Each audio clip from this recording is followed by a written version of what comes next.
नमस्ते फ्रेंड्स। मैं जेसी भास्कर अग्रवाल जेसीआई सूरत की बुक रिव्यू सीरीज़ में पहला वीडियो लेके आया हूँ और मेरी बुक का नाम है sapiens, a brief history of human kind. This is the book. और ये बुक के ऑथर हैं युवल नोआ हरारी, जो इजराइल से हैं और इन्होंने हिस्ट्री में पीएचडी किया है। दोस्तों, क्या आपने कभी सोचा है कि आज बर्ड्स की कितनी वैरायटीज़ हैं, डॉग्स की कितनी वैरायटीज़ है? आप लोग सुनते होंगे अल्सेशियन डॉग है, लेब्राडोर है, बहुत सारे डॉग्स हैं। रेप्टाइल्स के भी बहुत टाइप होते हैं, पर एक चीज़ है जो हर जगह पे सिर्फ एक ही टाइप की है। जानते हैं कौन है? वो है हम, ह्यूमंस। हमारा साइंटिफिक नेम है होमो सेपियंस। हम लोगों के कलर्स अलग हो सकते हैं, स्किन के कलर्स अलग हो सकते हैं डिपेंडिंग अपॉन हम कहाँ से हैं, बट बायोलॉजिकली हम लोगों में कोई डिफरेंस नहीं है। हमारे बॉडी स्ट्रक्चर अंदर से सबके सेम ही है। हमारा डीएनए भी अगर चेक करें तो मोर और लेस पूरी दुनिया में हर एक इंसान का डीएनए काफ़ी कुछ मैच करेगा, थोड़ा बहुत डिफरेंस होगा, राइट? तो ऐसा क्यों है, नेचर में इतना मिसमैच क्यों है? बाकी सबके इतने सारे वैरायटीज हैं, सिर्फ हम लोगों को ही अकेला एक बनाया है। तो आपको कैसा लगेगा अगर आपको पता चले कि 40,000 साल पहले हम होमोसेपियंस के जैसे और भी ह्यूमन स्पीसीज अर्थ पे थे? कम से कम 6 ऐसे स्पीसीज हमें पता चले हैं। बहुत सारे स्केलेटन्स हमें मिले हैं खुदाई में, तो जिनसे पता चलता है कि हम ह्यूमंस के जैसे और भी लोग थे जिनका डीएनए हमसे बिल्कुल अलग था, बट फिर भी बॉडी स्ट्रक्चर हमारे जैसा ही था, थोड़ा बहुत डिफरेंस था। तो ऐसे मिनिमम 6 टाइप के डिफरेंट ह्यूमंस हमें मिले हैं। तो ऐसा नहीं है कि नेचर ने सिर्फ हमें ही अकेले बॉर्न किया था, हमारे भी डिफरेंट वेराइटीज थे। हो सकता है वो लोग भी आज हमारे साथ होते, कि उन लोग को भी हम ह्यूमंस का कुछ दूसरा फॉर्म बोल के बुलाते या वो हमें कुछ और फॉर्म बोल के बुलाते, बट अभी सिर्फ आज हम ही हैं हर जगह, सिर्फ होमो सेपियंस है, दूसरे टाइप के ह्यूमंस नहीं है, राइट? तो अगर आपको ये बात हैरान करती है तो अब आप दूसरी बात ये सोच के हैरान होंगे कि अगर वो लोग थे तो अभी क्यों नहीं है। तो ये बुक इसी टाइप के बहुत सारे क्वेश्चंस का आंसर देती है। इस बुक में बताया गया है कि किस तरह हम लोग मीन्स हमारे एंसेस्टर्स जो होमो सेपियंस थे, हर बार सभी टाइप के सिचुएशंस में बहुत जल्दी अडेप्ट करते थे, और वो अडेप्ट करने की वजह से उन्होंने बहुत सारी सिचुएशंस को हैंडल किया, और धीरे धीरे हमारे एंसेस्टर्स का ग्रुप बड़ा होता चला गया। फिर धीरे धीरे हमारे नंबर्स बढ़ने लगे तो हमने बाकी सारे ग्रुप्स को एक्सटिंक्ट कर दिया, हमने उनको ख़त्म कर दिया। तो जब भी मैं बोलता हूँ हमने उनको ख़त्म कर दिया, मतलब हमारे एंसेस्टर्स जो होमो सेपियंस ही थे, उन लोग ने बाकी ह्यूमंस को ख़त्म कर दिया। तो उस टाइम पे ये वॉर्स, ये लड़ाइयाँ, ये सब आम था, चलता था, क्योंकि उस टाइम पे खाने के लिए सिर्फ एनिमल्स थे, तो ह्यूमन लोग एनिमल्स को ही मार के खाते थे। तो इस उस टाइम पे इसको वायलेंस नहीं बोला जाता था। तो अभी अगर मैं वायलेंस की बात करता हूँ, तो अगर हम इसको वायलेंस में काउंट करें तो आपको ये जानकर बहुत बड़ी हैरानी होगी कि अर्थ पे अगर कोई हिस्टोरिकली एक एनिमल है जिसने सबसे ज़्यादा वायलेंस की है अर्थ पे, तो वो एनिमल भी हम ही हैं, ह्यूमंस। इस बुक में एक डेटा दिया गया है। वो डेटा के हिसाब से बिगिनिंग ऑफ द वर्ल्ड में जब ह्यूमंस अर्थ पे आए, उस टाइम पे जो जितना भी एनिमल्स की वैरायटी थी, ड्यू कोर्स में हम ह्यूमंस ने 97% ऑफ दैट एनिमल्स वैरायटी हमने ख़त्म कर दिया है। अभी जो अपने आसपास हम देखते हैं जो भी एनिमल्स हैं, वो सिर्फ 3% बचे हैं, बाकी 97% ह्यूमन एनिमल्स की वैरायटी हमने ख़त्म कर दी है। तो इतना ज़्यादा डिस्ट्रक्शन हम ह्यूमंस ने पिछले 40,000 ईयर्स में इस अर्थ पे किया है। तो ये मैं सिर्फ जो अर्थ के ऊपर रहने वाले एनिमल्स हैं उनकी बात करता हूँ। जो वाटर में रहने वाले एनिमल्स हैं उसकी बात तो इस बुक में बताई ही नहीं गई है। इसमें से सिर्फ ये बोल दिया था we are talking about only the earth dwelling animals.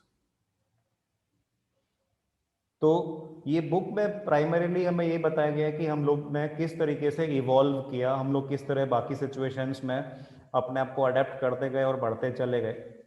पहले हम लोग फूड चेन में बहुत नीचे आते थे। फूड चेन में नीचे आने का मतलब हम लोग एनिमल से, लायन से डरते थे, लायन हमें कभी भी मार के खा सकता था। बट फिर हमने अडेप्ट किया, हमने कुछ इन्वेंट किए चीज़ें, औजार हथियार इन्वेंट किए, और फिर हम फूड चेन में सबसे ऊपर चले गए, राइट। अब लायन हमसे डरने लगा, हम लायन से नहीं डरते थे। तो अभी हम फूड चेन में सबसे ऊपर हैं, हम किसी को भी खा सकते हैं, कोई हमें नहीं खा सकता, कोई भी जंगल का एनिमल। तो इस तरह धीरे धीरे हमारे प्रिमिटिव मैन, जो कि एक इनसिग्निफिकेंट क्रीचर थे जो जंगल में रहते थे, आज हम रूलर्स ऑफ द वर्ल्ड बने बैठे हैं। बट इसके पीछे बहुत बड़ा खूनी इतिहास रहा है। हमने बहुत सारे एनिमल्स को बहुत ज़्यादा यातनाएं देके हमने मारा है। तो इस बुक में ये क्लियर लिखा है कि हमारे एंसेस्टर्स बहुत ज़्यादा वायलेंट थे। आज हम लोग कितना भी बोलें कि हम लोग मांस नहीं खाते हैं, हम लोग नॉन वायलेंट हैं, बट हम सभी के एक ही एंसेस्टर्स हैं और वो सभी का एक ही इतिहास रहा है कि वो बहुत वायलेंट थे। तो इस टाइप के बहुत सारे सवाल इस बुक में दिए गए हैं। ये बुक खरीदने के पहले मेरे दिमाग में ऐसे ही क्वेश्चंस थे कि इस बुक में ऐसा क्या होगा कि ये इतनी फेमस बुक है। इसके बारे में अगर मैं आपको बताऊं तो ये इंटरनेशनल बेस्ट सेलर बुक है, और आज तक 60 से ज़्यादा लैंग्वेजेस में ये बुक पब्लिश हो चुकी है।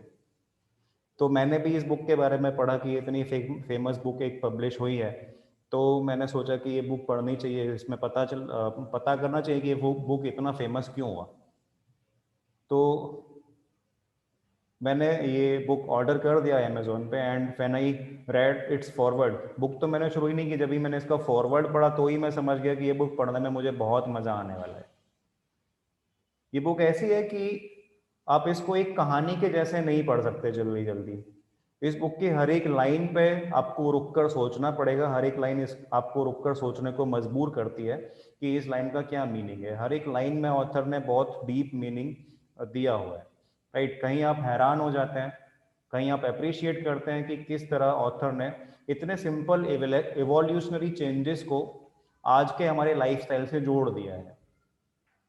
एक बहुत सिंपल सा एग्जाम्पल मैं आपको यहाँ पे देना चाहूँगा। ऐसे बहुत सारे एग्जाम्पल्स इस बुक में है, बट एक बहुत इंपॉर्टेंट स्टेज था ह्यूमन एवोल्यूशन में, जिसकी वजह से हमारी हिस्ट्री पूरी चेंज हो गई। आज जो हम हैं उसमें काफ़ी हद तक उस एक सिंगल एवोल्यूशन का कंट्रीब्यूशन है, और वो है एग्रीकल्चर। तो आज हमारा जो भी लाइफस्टाइल है एग्रीकल्चर का, उसमें बहुत बड़ा कंट्रीब्यूशन है।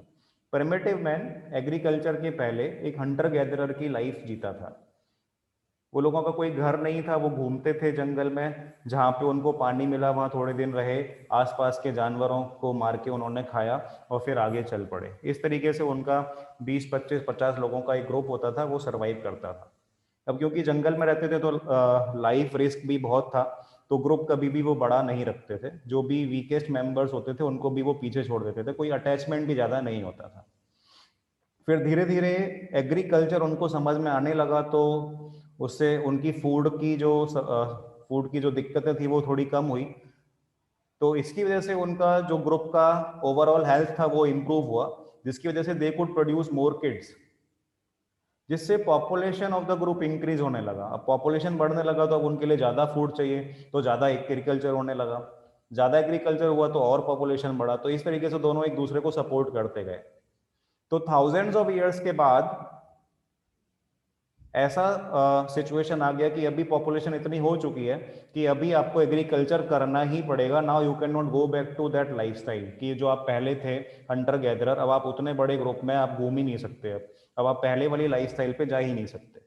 तो एक एग्रीकल्चर एक ऐसा स्टेज था जहां से there was no going back. तो उसके बाद तो हमें एग्रीकल्चर को ही पकड़ के कंटिन्यू आगे करना पड़ा। हो सकता है अगर उस टाइम पे एग्रीकल्चर को इंसान ने रोक दिया होता तो आज भी हम लोग हंटर गैदरर की लाइफ स्टाइल ही जी रहे होते, और आज भी हमारी इतनी पॉपुलेशन नहीं होती। एग्रीकल्चर की वजह से इतना पॉपुलेशन बढ़ा, और उतनी पॉपुलेशन की वजह से फिर से एग्रीकल्चर बढ़ा, और उसने जो चेंजेस लाए हैं हमारे लाइफस्टाइल में और इस पूरी दुनिया में, वो डिस्क्राइब करना अभी इस रिव्यू में पॉसिबल नहीं है। बट अगर आपको वो पढ़ना है तो इस बुक में बहुत अच्छे से वो एक्सप्लेन किया गया है कि एग्रीकल्चर के क्या नेगेटिव इम्पैक्ट हमारे लाइफस्टाइल पे और इस पूरी दुनिया पे पड़े।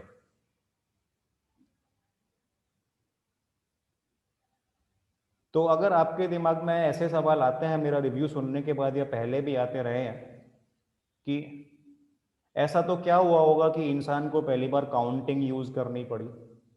काउंटिंग नेचर ने, भगवान ने तो हमको दी नहीं, काउंटिंग हम लोग ने ही बाद में डेवलप किया, तो ऐसा क्यों क्यों करना पड़ा?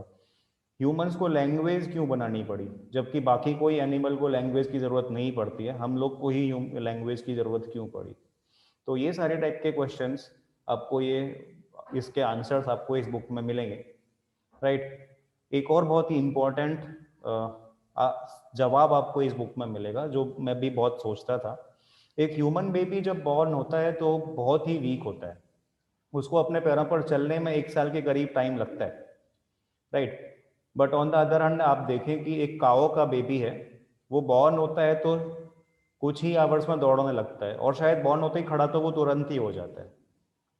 तो ऐसा डिफरेंस क्यों है? ह्यूमन बेबी इतना वीक क्यों होता है? बाकी एनिमल्स के बेबीज बर्थ के टाइम पे भी काफ़ी स्ट्रांग होते हैं और धीरे धीरे वो और स्ट्रांग होते ही जाते हैं। तो इस टाइप के बहुत सारे सवालों के जवाब आपको इस बुक में मिलेंगे, और मुझे लगता है कि ये बुक सभी को पढ़नी ही चाहिए, क्योंकि ये हमारी अपनी हिस्ट्री से हमें रूबरू करवाती है कि हमारे एंसेस्टर्स किस तरीके से जिए थे, उन्होंने क्या क्या डिसीजंस लिए, क्या क्या एक्शंस लिए, जिसकी वजह से आज हम ऐसे हैं। शायद एक स्टेज पे उन्होंने कोई दूसरा रास्ता ले लिया होता तो आज हमारी लाइफस्टाइल बहुत अलग हो गई होती। तो मैं रिकमेंड करूँगा कि आप लोग भी ये book sapiens a brief history of human kind ये बुक लें और पढ़ें। बहुत सारी लैंग्वेजेस में है, तो शायद आपकी जो फेवरेट लैंग्वेज है उसमें भी ये बुक मिलेगी। Thank you.